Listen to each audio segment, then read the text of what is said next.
نحمده ونستعينه ونستغفره ونؤمن به ونتوكل عليه ونعوذ بالله من شرور أنفسنا ومن سيئات أعمالنا من يهده الله فلا مضل له ومن يضلله فلا هادي له ونشهد أن لا إله إلا الله وحده لا شريك له ونشهد أن سيدنا ونبينا ومولانا محمدا عبده ورسوله أما بعد فقد قال الله تعالى في القرآن العظيم والفرقان المجيد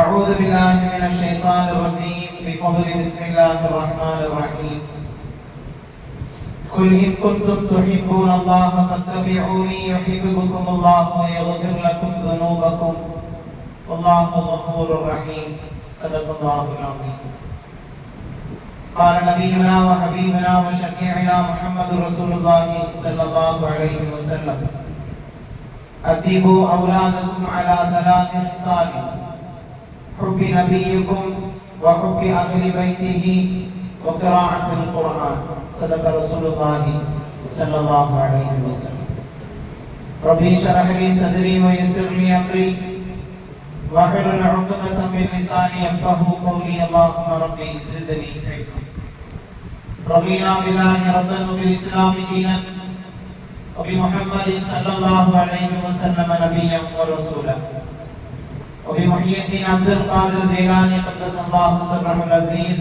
شيخا ومرشدا எல்லா புகழும் இந்த உலகத்தை படைத்து பரிபாலிக்கிற எல்லா வல்ல இறைவன் அல்லாஹ் ஒருவனுக்கே உரித்தாவதாக. அவருடைய சாந்தியும் சமாதானமும் என்றென்றும் நம் உயிரிலும் மேலான கண்மணி நாயகம் ஸல்லல்லாஹு அலைஹி வஸல்லம் அவர்கள் மீதும் அவர்களை பின்பற்றிய உத்தம சத்திய சஹாபாக்கள் தாபிஈன்கள் தபஅ தாபிஈன்கள் நாதாக்கள் நல்லடியார்கள் குறிப்பாக இங்கே ஒன்று கூடி இருக்கக்கூடிய நம் அனைவர்கள் மீதும் நம்முடைய குடும்பத்தார்கள் மீதும் அல்லாஹ்வினுடைய சாந்தியும் சமாதானமும் என்றென்றும் குன்றாமல் குறையாமல் என்று நிலவட்டுமாக. ஆமீன். அல்லாஹ்வினுடைய பெரும் கிருபையால் அவன் நம்மீது கடமையாக்கிய ஒரு ஃபர்மான அமலை நிறைவேற்ற வேண்டும் என்கிற நல்ல சிந்தனையோடு நாம் எல்லாம் இங்கே வருகை தந்திருக்கிறோம். வல்லோன் அல்லாஹ் நம்முடைய வருகைகளை கபூல் செய்து அருள் புரிவானாக. வாழும் காலம் எல்லாம் ஆரோக்கியத்தை நசீவாக்கி அருள் புரிவானாக. என்றென்றும் அவனுக்கு நன்றி செலுத்தி வாழுகிற நன்மக்களாக ஆக்கி அருள் புரிவானாக. உலகத்தின் பல பகுதிகளிலும் வாழுகிற இஸ்லாமிய சொந்தங்களுடைய வாழ்வாதாரத்தை அல்லாஹ் சீராக்கி அருள் புரிவானாக.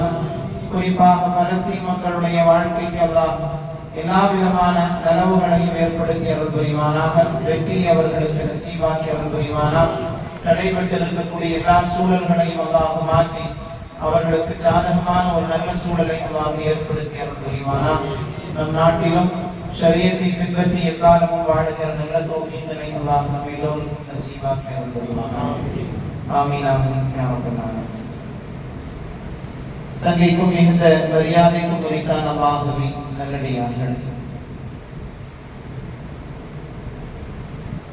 சென்ற வாரத்திலே நடைபெற்ற ஒரு மோசமான ஒரு நிகழ்வு 40க்கும் மேற்பட்டவர்கள் மரணிக்கிற ஒரு சூழல் நம்முடைய தமிழ்நாட்டில் ஏற்பட்டது. அது தொடர்பாக பல்வேறு விவாதங்களும் சமூக வலைதளங்களில் பல்வேறு விதமான சர்ச்சைக்குரிய கருத்துக்களும் அது மிகப்பெரிய அரசியலுமாக தொடர்ந்து நடந்து வருவதை நாம் எல்லோரும் பார்த்து வருகிறோம். இந்த சம்பவத்தை பொறுத்தவரை பல்வேறு உண்மை தகவல்கள், பல்வேறு பொய்யான தகவல்கள் என்று பல்வேறு விஷயங்கள் அதில் பகிரப்படுகிறது. ஆனாலும் இதிலிருந்து நாம் தெரிந்து கொள்ள வேண்டிய விஷயங்கள் என்ன, நம்முடைய மார்க்கம் வழிகாட்டுகிற உயர்ந்த நடைமுறைகள் என்ன, இது குறித்து நாம் தெரிந்து கொள்வது நம் எல்லோரும் மீது கடமையாகும். இஸ்லாத்தினுடைய பார்வையில் எப்படி பார்க்கப்பட வேண்டும் என்பதுதான் இங்கே நாம் எடுத்துக்கொள்ள வேண்டிய நோக்கமும் கூட. கூட்டத்தினுடைய நெரிசலால் 2005 மட்டும் 100க்கும் மேற்பட்டவர்கள் மரணித்திருக்கிறார்கள் என்பதாக பத்திரிகையினுடைய தகவல்கள் தருகிறது. இப்படிப்பட்ட கூட்ட நெரிசல்கள் ஏற்படுகிற பொழுது பலத்த பாதுகாப்புகள் அமைப்பது நல்ல வழிமுறைக்கான வழி என்பதை மார்க்கம் நமக்கு சொல்லும். சாதாரணமாக வாய் பேச முடியாத மிருகங்களை கூட கூட்ட நெரிசல்களில் பாதுகாப்பதற்கான வழிமுறையை ரசூலுல்லாஹி ஸல்லல்லாஹு அலைஹி வஸல்லம் அவர்கள் வழிகாட்டி இருக்கிறார்கள். அப்படி பார்க்கிற பொழுது இப்படிப்பட்ட கடுமையான நெரிசல்களில் மனிதர்கள் மரணித்து போகிற சம்பவம் என்பது மிகவும் துரதிருஷ்டவசமானது, கவலைக்குரியது என்பதையும் நாம் இங்கே ஆழமாக சிந்திக்கிறோம். பெருமானார் ஸல்லல்லாஹு அலைஹி வஸல்லம் அவர்கள் அப்துல்லாஹ் இப்னு ஹஸ்ம் என்று சொல்லப்படக்கூடிய சஹாபி இந்த செய்தியை பதிவு செய்கிறார்கள். மக்கா நகரத்தை வெற்றி கொண்ட பொழுது ஸல்லல்லாஹு அலைஹி வஸல்லம் அவர்கள் அந்த வெற்றிக்காக வேண்டி போர்க்களத்தை சந்திப்பதற்காக சஹாபாக்களோடு பயணிக்கிறார்கள். அப்படி பயணப்பட்டு போகிற பொழுது கடுமையான வேகத்தோடு மக்கள் பயணிக்கிறார்கள். சஹாபாக்கள் ஒரு பகுதியிலே நாய் தன்னுடைய குஞ்சுகளுக்கு பாலூட்டி கொண்டிருக்கிறது. ரசூலுல்லாஹி ஸல்லல்லாஹு அலைஹி வஸல்லம் அவர்கள் அந்த வாயில்லாத ஜீவன் இந்த நெரிசலில் அகப்பட்டு மரணித்து விடக்கூடாது, ஆகவே அது பாதுகாக்கப்பட வேண்டும் என்று ஸுஹைல் இப்னு சுராபா என்று சொல்லப்படக்கூடிய சஹாபியை அந்த நாயை நீங்கள் கொஞ்சம் பாதுகாத்து அதை வழி அனுப்பி வைக்கிறார். ஆகவே உயர்ந்த ஜீவராசிகளாக இருந்தாலும் சரி, பேச முடியாத கேட்க முடியாத ஜீவராசிகளாக இருந்தாலும் சரி, யாராக இருந்தாலும் அவர்கள் பாதுகாக்கப்பட வேண்டும் என்பதில் மார்க்கம் மிக தெளிவாக வழிகாட்டுகிறது. இங்கே பெரிய கவலைக்குரிய விஷயம் என்னவென்று சொன்னால், இது போன்று ஏராளமான கூட்டங்கள் நடைபெறுகிறது. இதை நடத்தியவர்களை இதற்கு முன்பு கூட பல கூட்டங்கள் நடத்தி இருக்கிறார். ஆனால் இதில் கவலைக்குரிய விஷயம் என்னவென்றால், இஸ்லாமியர்கள் ஏராளமானவர்கள் இதில் பங்கு பெறுகிறார்கள். பங்கு பெறுவது கூட நாம் விட்டு விடலாம். ஆனால் பேசுகிற வார்த்தை என்னவென்றால், எங்கள் உயிரை விட மேலாக நாங்கள் அவரை மதிக்கிறோம், எப்படியாவது அவரை சந்தித்து விட வேண்டும் என்கிற நோக்கத்தோடு நாங்கள் வருகை தந்திருக்கிறோம், அவரை பார்த்து விட்டால் போதும் என்கிற வார்த்தை ஒரு இஸ்லாமியருடைய நாவிலிருந்து அதிகமாக சமூக வலைதளங்களில் இப்பொழுது பகிரப்படுகிறது. ஒரு நடிகரை பார்ப்பதற்கு மிக மோசமான வழிமுறைகளை வகுத்து கொடுக்கக்கூடியவர்களுக்கு இவ்வளவு தூரம் இஸ்லாமியர்கள் வக்காலத்து வாங்கி கொண்டு நிற்பது என்பது மிக கேவலக்குரிய ஒரு விஷயம் என்பதை இங்கே நாம் கவனிக்க வேண்டும். ஏராளமான இஸ்லாமிய பெண்கள் கூட பர்தாக்களை அணிந்து கொண்டு அவரை எப்படியாவது நாங்கள் பார்த்து விட வேண்டும் என்கிற பேராவலோடு வந்திருக்கிறோம், அது என்னுடைய வாழ்க்கையில் கிடைத்த பாக்கியம் என்பதாக பேசுகிற இந்த வார்த்தை இருக்கிறது அல்லவா, இது மிக வருத்தத்திற்குரிய விஷயம். அஷ்ரஃபுல் ஹல்க் முஹம்மது ரசூலுல்லாஹி ஸல்லல்லாஹு அலைஹி வஸல்லம் அவர்கள் நமக்கான ரோல் மாடல், நமக்கான முன்மாதிரி என்பவர்கள் நம் உயிருக்கு மேலான நாயகம் ஸல்லல்லாஹு அலைஹி வஸல்லம் அவர்கள். அவர்கள் வழிகாட்டிய அந்த உயர்ந்த நடைமுறைகளும் பாதைகளும் நம்முடைய வாழ்க்கையில் வெளிப்பட வேண்டுமே தவிர, சில்லறைகளுக்காக நாடகங்களை நடிக்கக்கூடிய இந்த நடிகர்களுக்கு பின்பாக ஒரு சமூகம் செல்கிறது என்பது மிகப்பெரிய வருத்தத்திற்குரியது, கேவலத்திற்குரியது என்பதை இங்கே நாம் கவனிக்க வேண்டும். இளம் தலைமுறைகள் மிக குறிப்பாக அவர்களுடைய எல்லா செயல்களையும் நடிகர்களை போன்றே ஆக்கிக் கொள்கிறார்கள் அல்லவா. உடை, அவர்களுடைய நடை பாவனை, அவர்களுடைய ஹேர் ஸ்டைல் என்று எல்லாவற்றிலும் நடிகர்களை பின்பற்றுகிற ஒரு இளைய தலைமுறைகள் நம்முடைய நாடுகளில் உருவாகி வருகிறார்கள் அல்லவா. இது மிக ஆபத்தானது என்பதை நான் உங்களுடைய சிந்தனைக்கு தருகிறேன். சங்கிக்குரியவர்களை நாம் எல்லோருமே பொறுப்புதாரிகள், பல்வேறு பொறுப்புகளை வகிக்கக்கூடியவர்கள், அதில் எல்லோரும் தந்தைமார்கள். நம்முடைய பிள்ளைகள் குறித்துண்டான கேள்விகள் நமக்கானது.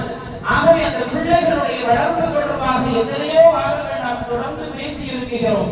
ஆனாலும் இது போன்றுண்டான அசம்பாவித சூழல்கள் வருகிற பொழுது, அதில் பெரும்பகுதிகளாக இஸ்லாமியர்கள் பங்கு பெறுகிறார்கள் என்கிற பொழுது, சமூக வலைதளங்களில் அது குறித்து பகிர்வதை பார்க்கிற பொழுது, ஒரு சமூகத்திலே எவ்வளவு மோசமான நடவடிக்கைகள் அடுத்த தலைமுறைகள் போய்கொண்டிருக்கின்றார்கள் என்பது மிகப்பெரிய வருத்தத்திற்குரிய விஷயமாகவே இங்கே நாம் கவனிக்க வேண்டியதாக இருக்கிறது.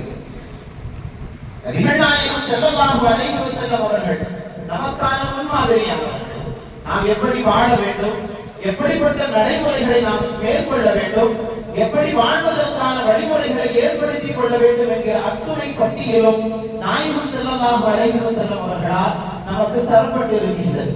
அந்த நாயகத்தை நாம் ரோல் மாடலாக எடுத்துக் கொள்வோமேயானால் நிச்சயமாக இந்த அசிங்கங்களுக்கு பின்பாக நாம் செல்ல மாட்டோம். நபிகள் நாயகம் ஸல்லல்லாஹு அலைஹி வஸல்லம் அவர்கள் அதிமு அவுலாதக்கும் உங்களுடைய குழந்தைகளுக்கு நீங்கள் ஒழுக்கத்தை கற்றுக் கொடுங்கள் என்றார். அந்த ஒழுக்கத்தில் நபிகள் நாயகம் ஸல்லல்லாஹு அலைஹி வஸல்லம் அவர்கள் 3 விஷயங்களை மையப்படுத்தி பேசுகிறார்கள். ஹுப்பி நபியுக்கும், உங்கள் நபியின் மீது பாசத்தை நேசத்தை எப்படி வைக்க வேண்டும் என்பதை நீங்கள் கற்றுக் கொடுங்கள் என்றார். நபியின் மீது பாசம் அவர்களுக்கு வந்துவிட்டது என்று சொன்னால் இது போன்றுள்ள கருசலைகளை நேசிக்க வேண்டும் என்கிற எண்ணம் அவர்களுடைய கல்புகளில் தோன்றாது. வஹுப்பி அஹ்லி பைத்திஹி, அல்லாஹ்வுடைய ரசூலின் குடும்பத்தார்களை எப்படி நேசிக்க வேண்டும் என்பதை நீங்கள் அவர்களுக்கு கற்றுக் கொடுங்கள். வக்ராஅத்தில் குர்ஆன, திலாவத்துல் குர்ஆனை எப்படி ஓத வேண்டும் என்பதை, குர்ஆனுடைய நடைமுறைகளை நீங்கள் அவர்களுக்கு கற்றுக் கொடுங்கள் என்கிறது மார்க்கம். ரசூலுல்லாஹி ஸல்லல்லாஹு அலைஹி வஸல்லம் அவர்களுடைய வார்த்தை இதுவெல்லாம். இதோடு நாயகம் நிறுத்திவிடவில்லை. அடுத்து தொடர்ந்து பேசினார்கள் நபிகள் நாயகம் ஸல்லல்லாஹு அலைஹி வஸல்லம் அவர்கள்.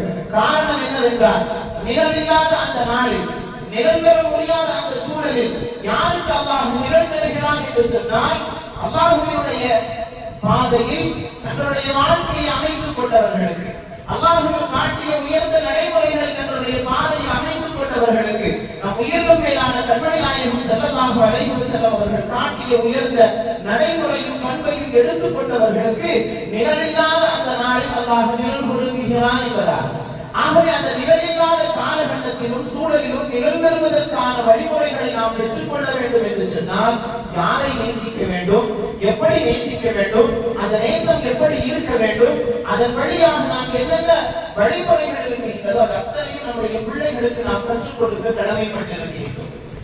இப்பொழுதெல்லாம் எல்லா பிள்ளைகளுடைய நடைமுறைகளையும் நீங்கள் பார்த்தீர்களானால் அவர்களுடைய உடையாக இருக்கட்டும், அவர்களுடைய நடைமுறைகளாக இருக்கட்டும், அவர்களுடைய முடிவெடுதலாக இருக்கட்டும், எல்லாவற்றிலும் அவர்கள் மாறுபட்ட ஒரு கோணத்தில் இருக்கிறார்கள். இது மார்க்கத்திற்கு அப்பாற்பட்டது என்று பலமுறைகள் அவர்களுக்கு எடுத்து சொன்னாலும் கூட பெற்றோர்களுடைய கண்காணிப்பு என்பது இது மிக முக்கியமானது என்ற காரணத்தினால் தான் நாம் தொடர்ந்து பெற்றோர்களை வலியுறுத்துகிறோம்.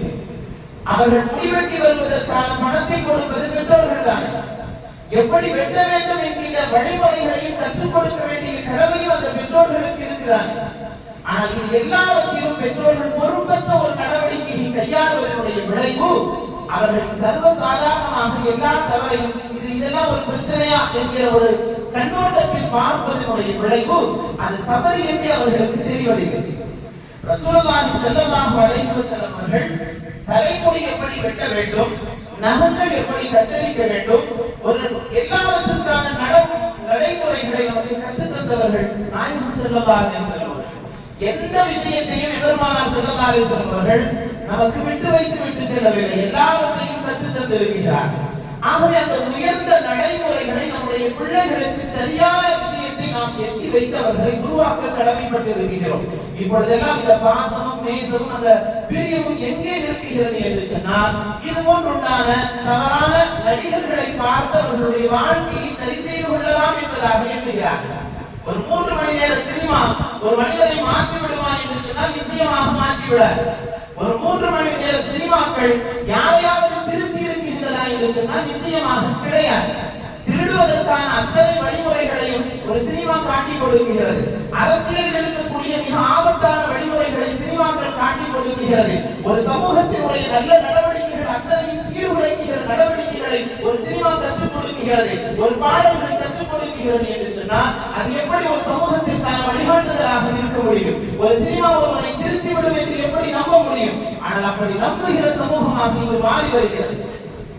நம்முடைய ஈமானை பாதுகாக்க வேண்டிய கடமையும் பொறுப்பும் நம் எல்லோருக்கும் இருக்கிறது. இது தவறில்லை என்று சர்வசாதாரணமாக விடுகிற ஒவ்வொரு சிறு சிறு பாவங்களும் மிகப்பெரிய பாவங்களை செய்வதற்கு அது வழிவகுத்து விடும் என்பதை நம்முடைய பிள்ளைகளுக்கு அச்சமூட்ட வேண்டிய காலத்தில் நாம் வாழ்கிறோம். ஆகவே தவறு என்கிற அந்த நடவடிக்கையை நம்முடைய பிள்ளைகளுக்கு நிச்சயமாக நாம் கற்றுக் கொடுத்து ஆக வேண்டும். நபிகள் நாயகம் ஸல்லல்லாஹு அலைஹி வஸல்லம் அவர்கள் மிக அற்புதமான வழிமுறைகளை கற்றுத் தந்ததின் காரணத்தினால் தான் அந்த நாயகத்தின் மீது சஹாபாக்கள் அற்புதமான பிரியத்தை வெளிப்படுத்தினார்கள். அளவுக்கு அதிகமான பாசத்தை கொட்டினார்கள். பெருமானார் ஸல்லல்லாஹு அலைஹி வஸல்லம் அவர்கள் எதை சொன்னாலும் அதற்கு மாற்று கருத்து முன்வைக்காமல் இருந்ததற்கான காரணம் என்ன? நபிகள் நாயகம் ஸல்லல்லாஹு அலைஹி வஸல்லம் அவர்கள் அல்லாஹ்வினுடைய தூதர் என்பதை அவர்கள் நம்பினார்கள். அவர்களுடைய வார்த்தை தான் நமக்கு நேர்வழி காட்டும் என்பதை அவர்கள் புரிந்து கொண்டார்கள். அப்படி புரிந்து கொண்டதின் அடிப்படையில் பெருமானார் ஸல்லல்லாஹு அலைஹி வஸல்லம் அவர்கள் சொல்லுகிற அத்தனை வார்த்தைகளை அவருடைய வாழ்க்கையினுடைய பெரிய பலமாக எடுத்தவர்கள் நடந்தார்கள் என்பதுதான் மிக முக்கியமாக நாம் இங்கே கவனிக்க வேண்டியது. நபிகள் நாயகம் ஸல்லல்லாஹு அலைஹி வஸல்லம் அவர்களுக்கும் உங்களுக்குமான பிரியம் எப்படி இருந்தது என்பதாக அலி ரலியல்லாஹு தஆலா அவர்களிடத்தில் ஒரு சஹாபி கேட்கிறார். அலி ரலியல்லாஹு தஆலா அவர்கள் சொன்னார்கள், கான வல்லாஹி அஹப்ப இலைனா மின் அம்வாலினா வ அவுலாதினா வ ஆவாயினா வ உம்மஹாத்தினா.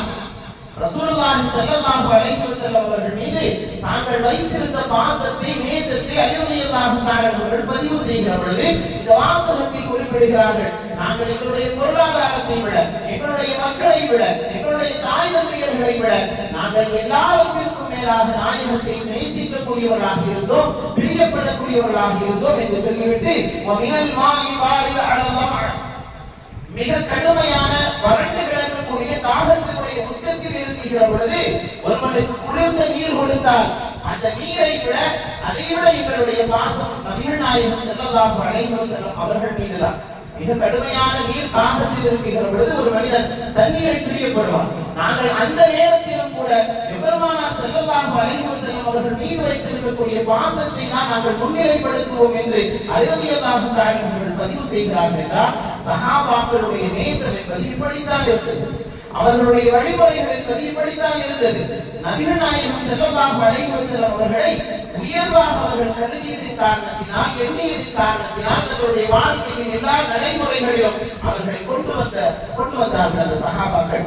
எதையும் துணிந்து செய்வார்கள். நபிகள் நாயகம் ஸல்லல்லாஹு அலைஹி வஸல்லம் அவர்கள் சொல்லிவிட்டார்கள் என்று சொன்னால் மாற்று கருத்து இல்லை. அது பெருமானார் ஸல்லல்லாஹு அலைஹி வஸல்லம் அவர்கள் எதை முன்வைக்கிறார்களோ அந்த வார்த்தைக்கு முழுக்க கட்டுப்பட்டவர்களாக, அடிபணிந்தவர்களாக சஹாபாக்கள் இருந்தார்கள். ஆகவே அந்த நபியின் மீது உண்டான முஹப்பத் நம்முடைய பிள்ளைகளுடைய கல்விகளில் மிக ஆழமாக பதிய வேண்டும். எத்தனை பிள்ளைகளுக்கு நாயகத்தினுடைய பிறப்பு முதல் மரணம் வரையில் உண்டான முக்கியமான செய்திகள் தெரியும் என்று யோசித்து பாருங்கள். நம்ம பலருக்குமே தெரியாது. நாயகத்தினுடைய வரலாறுகள் முழுக்க நாமே இன்னும் முழுமையாக படிக்கவில்லை. பெருமானார் ஸல்லல்லாஹு அலைஹி வஸல்லம் அவர்கள் வாழ்ந்த 63 ஆண்டு கால வாழ்க்கை என்பது இந்த உம்மத்திற்கான பேரற்புதமான வழிகாட்டுதல் நிறைந்த வாழ்க்கை. அந்த வாழ்க்கையினுடைய ஒவ்வொரு மணித்துளிகளும் நாம் எடுத்துக்கொள்ள வேண்டிய மிகப்பெரிய செய்திகள் அடங்கியது. ஆனால் நாம் அதை எவ்வளவு தூரம் படித்திருக்கிறோம் என்பதை யோசித்து பாருங்கள். நாம் அந்த பிள்ளைகளுக்கு எவ்வளவு தூரம் அதை வலுவாக அவர்களுக்கு ஊட்டுவதற்கு முயற்சித்தாலும் கூட காலமும் சூழ்நிலைகளும் அந்த பிள்ளைகள் அதனுடைய கட்டுப்பாட்டில் இல்லாத ஒரு மனநிலையில் தான் இன்று வளர்ந்து வருகிறார்கள் என்பதும் மிக வருத்தத்திற்குரிய விஷயம். ரசூலுல்லாஹி ஸல்லல்லாஹு அலைஹி வஸல்லம் அவர்களுடைய வாழ்க்கையினுடைய தொகுப்புகள் சிறு சிறு பகுதிகளாக எத்தனையோ புத்தகங்கள் சமகாலத்தில் வெளிவந்து கொண்டே இருக்கிறது.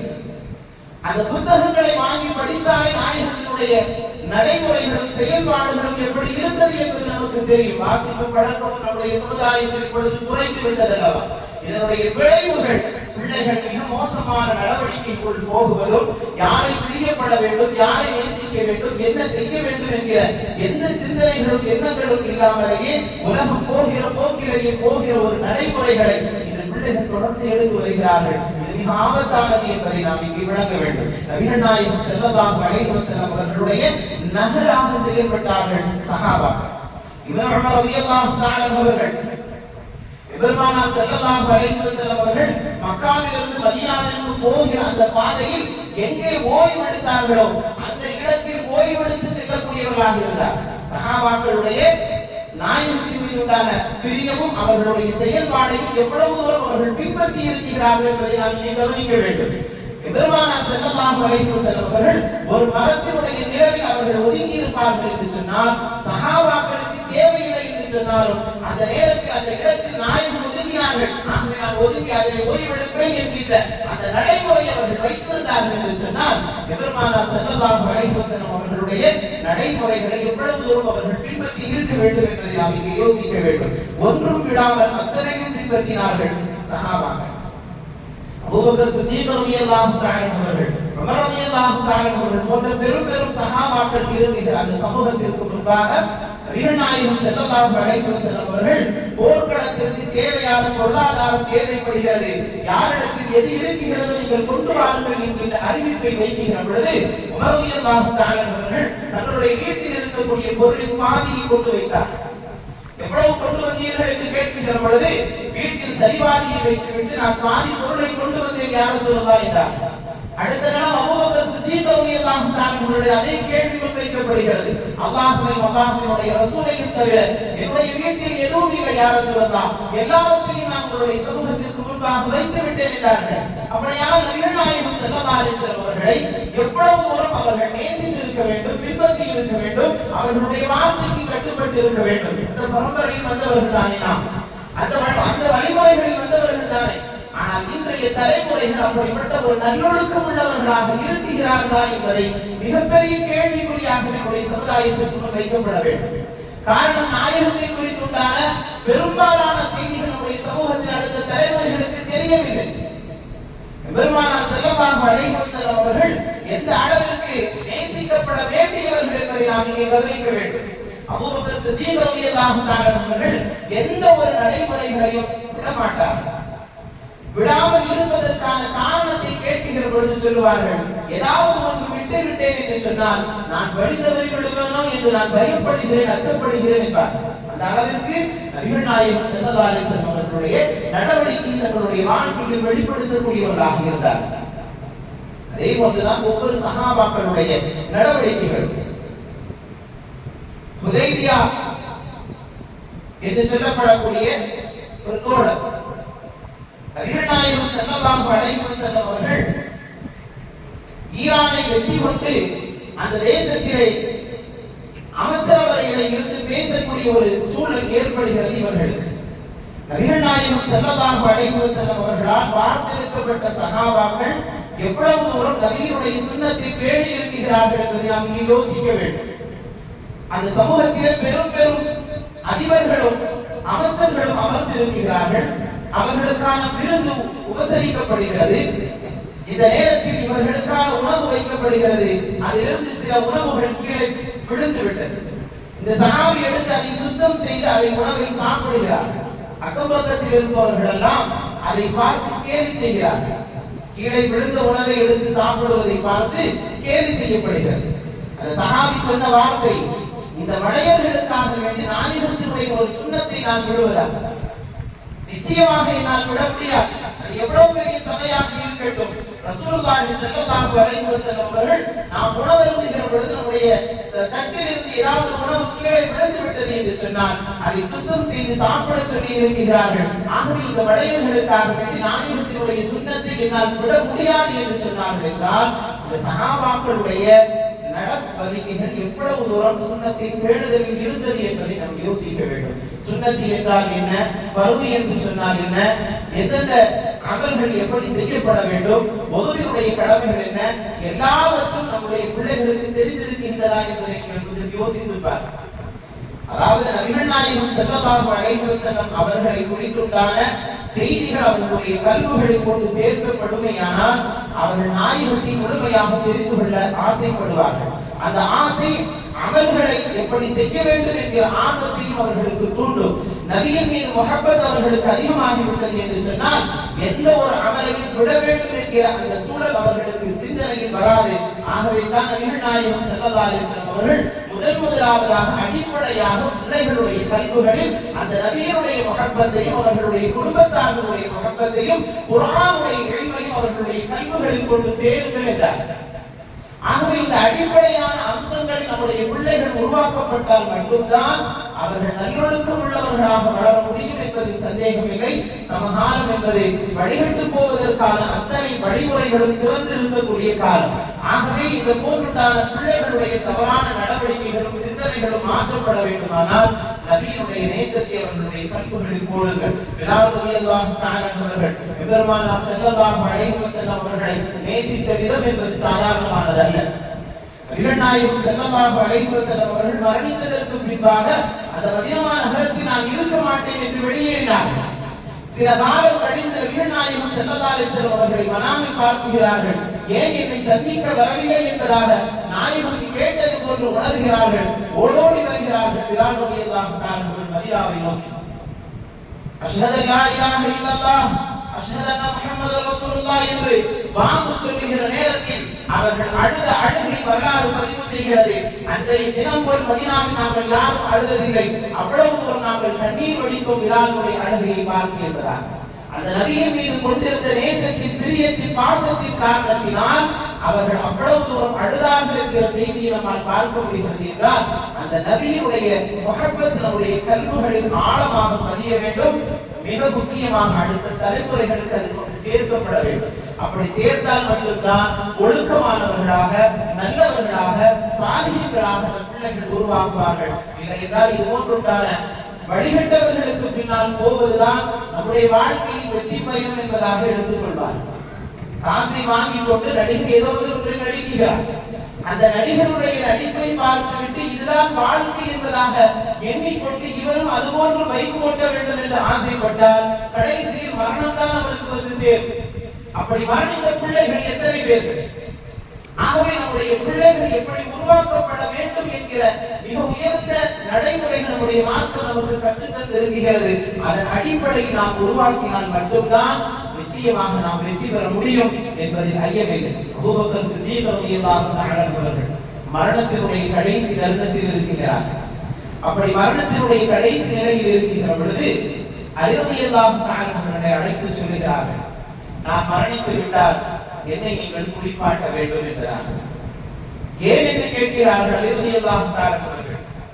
எபெருமானார் ஸல்லல்லாஹு அலைஹி வஸல்லம் அவர்களுடைய ஜனாசாவை குளிப்பாட்டிய கரங்கள் அல்லவா உங்களுடைய கரங்கள், அந்த கரத்தை கொண்டு நீங்கள் என்னுடைய ஜனாசாவை குளிப்பாட்ட வேண்டும் என்பதாக அபூபக்கர் சித்தீக் ரலியல்லாஹு தஆலா அவர்கள் அலி ரலியல்லாஹு தஆலா அவர்களுக்கு கோரிக்கை வைக்கிறார்கள். அதற்கு பின்பாக சொன்னார்கள், நான் மரணித்ததற்கு பின்பாக எனக்கு குளிப்பாட்டி கஃன் பொதித்ததற்கு பின்பாக நபிகள் நாயகம் ஸல்லல்லாஹு அலைஹி வஸல்லம் அடங்கப்பட்டு இருக்கக்கூடிய அந்த ஆயிஷா அவர்களுடைய வீட்டினுடைய வாசலில் என்னை கொண்டு வையுங்கள். அங்கே கொண்டு வைத்ததற்கு பின்பாக நாயகத்தினுடைய அனுமதி கிடைத்தால் மட்டும் என்னை உள்ளே அடக்கம் செய்யுங்கள், இல்லை என்றால் அந்த வாசலிலேயே என்னை அடக்கம் செய்து விடுங்கள் என்பதாக நபிகள் நாயகம் ஸல்லல்லாஹு அலைஹி வஸல்லம் அவர்கள் அடங்கி இருக்கக்கூடிய அந்த ரவுதாவினுடைய வாசலில் கொண்டு அபூபக்கர் சித்தீக் ரலியல்லாஹு தஆலா அவர்களுடைய உடல் வைக்கப்படுகிறது. உதுகுலுல் ஹபீப ஃபஇன்னல் ஹபீப இலா ஹபீபி முஸ்தாக், அந்த வார்த்தையை அங்கிருந்து செவிமடுக்கிறார்கள் சஹாபாக்கள். நாயகமே, உங்களுடைய தோழர் உத்த நண்பர் சித்தீக்குல் அக்பர் இங்கே கொண்டு வைக்கப்பட்டு இருக்கிறார்கள், நீங்கள் அனுமதித்தால் மட்டும்தான் இவர்களை உள்ளே அடக்கம் செய்ய முடியும், நாங்கள் என்ன செய்வது என்கிற கோரிக்கையோடு சஹாபாக்கள் நின்றார்கள். அவர்களுக்கு சொல்லப்பட்ட வார்த்தை, காதலரை காதலின் பக்கமே நீங்கள் சேர்த்து விடுங்கள், அதைத்தான் இந்த காதலர் விரும்புகிறார் என்பதாக. அபூபக்கர் சித்தீக் ரலியல்லாஹு தஆலா அவர்களை கண்மணி நாயகம் ஸல்லல்லாஹு அலைஹி வஸல்லம் அவர்கள் நேசித்த விதமும் அவர்களை அபூபக்கர் சித்தீக் ரலியல்லாஹு தஆலா அவர்கள் நேசித்த விதமும் எப்படி இருந்தது என்பதை இங்கே நாம் உணர வேண்டும். அந்த அளவிற்கு அவர்களுடைய பாசமும் நேசமும் இருந்த காரணத்தினால் அவர்களை உள்ளே அடக்கம் செய்வதை நான் விரும்புகிறேன், அவருடைய காதலரோடு இந்த காதலரை சேர்த்து விடுங்கள் என்கிற வார்த்தை நபிகள் நாயகம் ஸல்லல்லாஹு அலைஹி வஸல்லம் அவருடைய ரவுதாவில் இருந்து வெளிப்பட்டதை கேட்டு அவர்களை நாங்கள் உள்ளே அடக்கம் செய்தோம் என்பதாக அலி ரலியல்லாஹு தஆலா அவர்கள் பதிவு செய்கிறார்கள் என்றால் சஹாபாக்கள் எவ்வளவு தூரம் நாயகத்தை நேசித்திருக்கிறார்கள். அந்த முஹப்பத் ஒன்றுதான் இந்த தலைமுறையை வழிநடத்த முடியும் என்பதை நாம் இங்கே நன்கு விளங்க வேண்டும். எப்படியோ அவர்களை உருவாக்கிவிட்டால் போதும் என்கிற அந்த மனநிலை சமுதாயத்தில் மாற வேண்டும். நல்ல படிப்புகளை கொடுத்து விட்டு அவர்களை லட்சங்களை சம்பாதிக்கக்கூடியவர்களாக உருவாக்கிவிட்டால் போதும் என்கிற அந்த மனநிலை மாற வேண்டும். அதை தாண்டி அவர்களுக்கு ஒழுக்கம் என்பது மிக முக்கியமானது. கல்வியை விட மிக முக்கியமானது ஒழுக்கம். ரசூலுல்லாஹி ஸல்லல்லாஹு அலைஹி வஸல்லம் அவர்கள் மக்கா நகரத்திலே ஆரம்ப கல்வியாக அவர்களுக்கு குர்ஆனை கற்றுக் கொடுக்கவில்லை, ஒழுக்கத்தை கற்றுக் கொடுத்தார். மல்லா அதமலஹு வலா இல்மலஹு, நாயகத்தினுடைய வார்த்தை, யாரிடத்தில் ஒழுக்கம் இல்லை அவர்களுக்கு எந்த கல்வியும் பலன் தராது என்பதாக எத்தனை டிகிரிகளை அவர்கள் போட்டுக் கொண்டாலும் ஒழுக்கம் இல்லாத கல்வி என்பதை அவர்களை நேர்வழிப்படுத்தாது என்பதை ரசூலுல்லாஹி ஸல்லல்லாஹு அலைஹி வஸல்லம் அவர்கள் சொல்லித் தருகிறார்கள். ஆக ஒரு தலைமுறைகள் எப்படி உருவாக்கப்பட வேண்டும், அவர்கள் தவறான வழிகளை தேர்வு செய்கிற பொழுதே இது தவறு என்பதை அவர்களுக்கு சுட்டிக்காட்ட வேண்டிய இடத்தில் நாம் எல்லோரும் இருக்கிறோம். ஆனால் இன்றைய தலைமுறைகளுக்கு சொன்னால் விளங்கவில்லை என்பது ஒரு புறம் இருந்தாலும் பல இடங்களில் அதை சொல்ல தவறப்படுகிறது என்பதையும் இங்கே நாம் உணர வேண்டும். அவர்கள் விருப்பத்திற்கேற்ப அவர்கள் வளர்ந்து வருவது என்பது மிக ஆபத்தானது. மார்க்கம் அடிப்படையான மிக முக்கியமான அம்சங்களை நமக்கு கற்றுத் தருகிறது. அப்படியான ஒழுக்கத்தோடு நம்முடைய சந்ததிகளை உருவாக்கினால் மட்டும்தான் அவர்கள் இம்மை மறுமையிலும் வெற்றி பெற முடியும், நாமும் வெற்றி பெற முடியும். ஆகவே நம்முடைய பிள்ளைகள் என்பவர்கள் நமக்கு சாதாரணமானவர்கள் அல்ல. நாளை நம்முடைய மரணத்திற்கு பின்பாகவும் அவர்களுடைய துஆ, அவர்கள் சாலிஹானவர்களாக வாழ்கிற வாழ்க்கை என்பது நம்முடைய கபருக்கு மிகப்பெரிய நன்மைகளை கொண்டு சேர்க்கக்கூடியது. ஆகவே அந்த பிள்ளைகளுடைய விஷயத்தில் நாம் மிகுந்த அக்கறையும் கவனமும் செலுத்த வேண்டும். நடிகர்களுக்கு பின்பாக போகுவதும், பாட்டு படிக்கக்கூடிய அந்த பாடகர்களை நேசிப்பதும், விளையாட்டு துறை சார்ந்த பெரும் பெரும் விளையாட்டு வீரர்களை நேசிப்பதும் சமகாலத்தில் அதிகரித்து வருகிறது.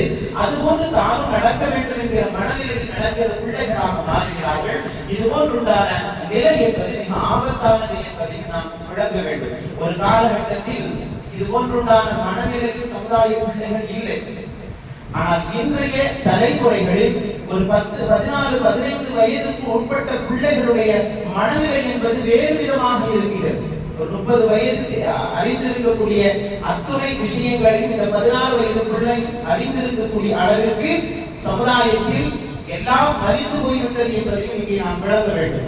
ஆகவே அந்த ஒழுக்கத்தோடு பிள்ளைகள் உருவாக்கவில்லை என்று சொன்னால் மிக கேடுகெட்ட ஒரு வாழ்க்கை அவர்கள் வாழ்வதற்கு நாமே வழிவகை ஏற்படுத்தி கொடுத்ததாக மாறிவிடும். அல்லாஹ் நம்முடைய சமுதாயத்தை பாதுகாத்தல் புரிவானாக.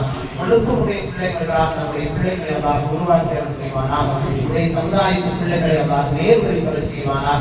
சங்கைக்குரியவர்களை வழிகட்ட தவறான வழிகளில் நடக்கக்கூடியவர்களுக்கு பின்பாக அவர்களை ரோல் மாடலாக எடுத்துக் கொள்வதை விட்டுவிட்டு நம் உயிரிலும் மேலான கண்மணி நாயகம் ஸல்லல்லாஹு அலைஹி வஸல்லம் அவர்கள் காட்டிய உயர்ந்த பண்புகளையும் நடைமுறைகளையும் எடுத்துக் கொள்கிற அந்த ஒரு உயர்ந்த கல்வி நம்முடைய சந்ததிகளுக்கு நமக்கும் அல்லாஹ் நசீபாக்கிய முடிவானாக. நாம் செய்கிற எல்லா பாவங்களையும் அல்லாஹ் மன்னித்து பாவத்தை விட்டு நம்மை பாதுகாக்க முடிவானாக.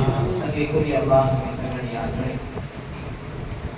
வருகிற 9ஆம் தேதி 39வது வார்டில் எம்ஜிபி மண்டபத்தில் வைத்து உங்களுடன் ஸ்டாலின் என்கிற ஒரு சிறப்பு முகாம் நடைபெறுகிறது. அதில் மகளிர் உரிமை தொகை, அதுபோன்று மிக முக்கியமான பெயர் மாற்றம், இது போன்றுண்டான விஷயங்களுக்காக அந்த நிகழ்வை பயன்படுத்திக் கொள்ளலாம். ஆகவே அது உங்களுடைய சிந்தனைக்கு தரப்படுகிறது.